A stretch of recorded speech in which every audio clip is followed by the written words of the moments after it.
connaissez cette situation où vous en avez ras-le-bol de votre surpoids et vous vous êtes lancé dans un régime. Au début, vous êtes à fond, plein d'énergie, prêt à tout révolutionner dans votre assiette et votre routine. Mais après quelques semaines, la motivation chute, les résultats ralentissent. C'est super énervant, je le sais très bien. Mais j'ai deux bonnes nouvelles pour vous. La première, c'est que vous n'y pouvez pas grand-chose. Il y a des raisons profondes qui expliquent ce phénomène. En d'autres termes, votre cerveau vous joue des tours. Et dans cette vidéo, je vais vous expliquer les différentes causes de ces abandons. Et la deuxième bonne nouvelle, c'est que je vais vous présenter pour chacun de ces obstacles des solutions. Pas de recette miracle ici, mais des stratégies basées sur des connaissances concrètes en neurosciences et en psychologie du comportement. À la fin de cette vidéo, vous serez armé pour votre parcours de perte de poids. Vous serez prêt à persévérer et à ne plus jamais revenir à la case départ. Bon, cela dit, pourquoi devriez-vous m'écouter aujourd'hui ? Il y a deux raisons à cela. La première, c'est que je sais exactement de quoi je parle, car j'ai été à votre place de nombreuses fois à me lancer, à avancer vers mon objectif, puis à abandonner. Les Dukan, les Weight Watchers, le comptage de calories et tout ça, je connais par cœur. Pour tout vous dire, de 12 à 30 ans, j'ai moi-même lutté contre l'obésité avant de trouver enfin la bonne approche et de me spécialiser dans ce domaine. Vous voyez ces photos-là ? C'était moi dans ces années-là. Et la deuxième raison, c'est ma qualité de spécialiste en développement personnel.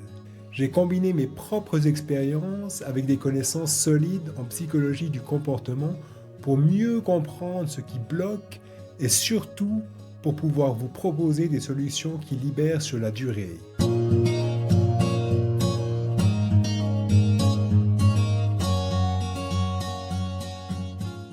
Alors maintenant, pourquoi on abandonne si souvent les tentatives de perte de poids ?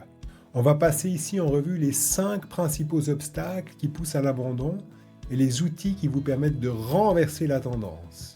Débutons avec notre premier obstacle, la réalité du manque de temps. Entre les deadlines, les réunions et les courses pour la maison, le temps pour s'entraîner ou pour préparer des repas équilibrés devient presque un luxe. Mais à force de courir après le temps, votre programme minceur prend souvent un coup. Quand on ne trouve pas de place dans son emploi du temps pour cuisiner, pour faire du sport, la tentation du fast-food ou du canapé est super forte. Alors la solution ? Aller à l'essentiel avec une approche minimaliste et intégrée. Optimiser le fasting en sautant le petit déjeuner pour éviter d'ajouter un repas supplémentaire à préparer, plus simple et souvent plus efficace.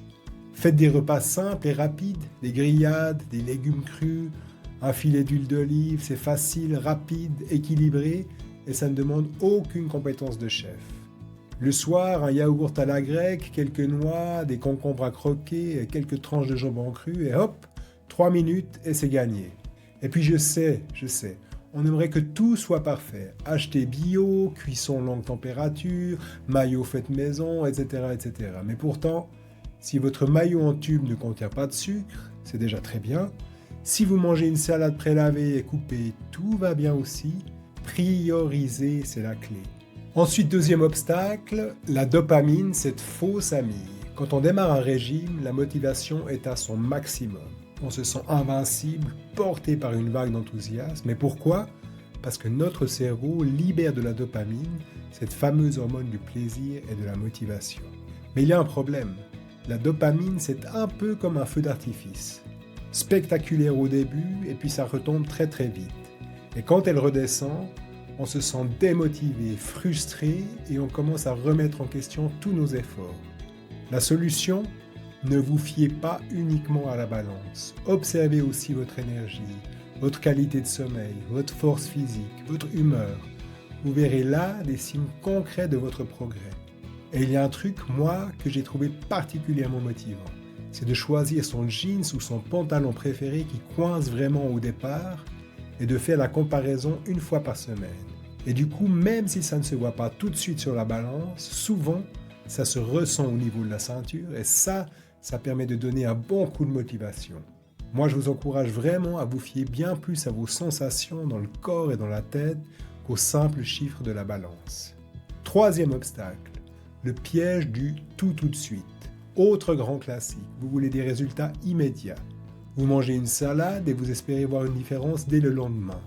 Résultat, quand ça ne va pas aussi vite que prévu, la frustration s'installe et la motivation fond comme neige au soleil. La solution ? Reprogrammez vos attentes. La perte de poids, c'est un marathon, pas un sprint.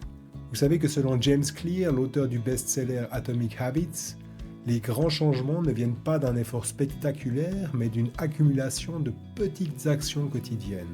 Il explique que s'améliorer de seulement 1% chaque jour peut sembler insignifiant, mais sur une année, cela représente une progression de 37 fois par rapport au point de départ.